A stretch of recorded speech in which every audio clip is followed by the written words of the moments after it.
ফিরে এলাম বিরতির পর। ধলাই জেলা প্রশাসনের আজ আমবাসা টাউন হলে সিভিল ডিফেন্স অ্যাওয়ারনেস কাম রেজিস্ট্রেশন প্রোগ্রাম অনুষ্ঠিত হয়। ধলাই জেলার 4 মহকুমা থেকে স্বেচ্ছাসেবকরা এই অনুষ্ঠানে উপস্থিত হয়। প্রদীপ প্রজ্বলনের মধ্য দিয়ে অনুষ্ঠানের সূচনা করেন ধলাই জেলার জেলা শাসক Vivek H B, police super Mihirlal Das, TSR তৃতীয় বাহিনীর কমান্ডেন্ট বিনয় কিশোর দেববর্মা, আমবাসা মহকুমা শাসক দ্বিজ গোয়েল সহ অন্যান্য অতিথিবৃন্দ। অনুষ্ঠানের মধ্য দিয়ে স্বাস্থ্য দপ্তর, পুলিশ প্রশাসন, অগ্নি নির্বাপক দপ্তর এবং টিএসআর তৃতীয় বাহিনীর জওয়ানরা বিভিন্ন আপৎকালীন পরিস্থিতি মোকাবিলার মহড়া প্রদর্শনের মধ্য দিয়ে উপস্থিত বিভিন্ন বিদ্যালয়ের ছাত্রছাত্রী ও স্বেচ্ছাসেবকদের সচেতন করেন। অনুষ্ঠানের মধ্য দিয়ে সংশ্লিষ্টরা কি জানালেন শোনাবো।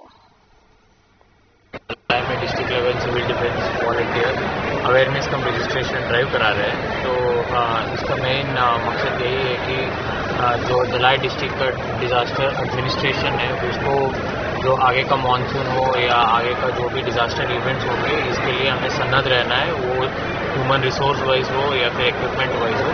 तो इसीलिए हम सिविल डिफेंस रजिस्ट्रेशन ड्राइव करा रहे हैं। और सिर्फ यही नहीं, इसके तहत हम लोग एक अवेयरनेस कैंपेन भी शुरू कर रहे हैं, जिसके तहत हम लोग जो CPR टेक्निक से या डिजास्टर के टाइम पे जो सिविल डिफेंस वॉलंटियर्स को किस तरह से सन्नद्ध रहना चाहिए, किस किन चीज़ों के बारे में उनको जानकारी रहना चाहिए, इक्विपमेंट्स कैसे चलाए, इन सब के बारे में भी उनको जानकारी दे रहे हैं। तो इसके लिए हमें स्टेट से एक डिजास्टर एक्सपर्ट भी आए जो इनको ट्रेनिंग दे रहे हैं। उसके साथ हमारा पुलिस एडमिनिस्ट्रेशन, हेल्थ एडमिनिस्ट्रेशन और बाकी TSR और बाकी लाइन डिपार्टमेंट्स एडमिनिस्ट्रेशन के कोऑर्डिनेशन के थ्रू हम लोग ये अवेयरनेस कैंपेन करा रहे हैं।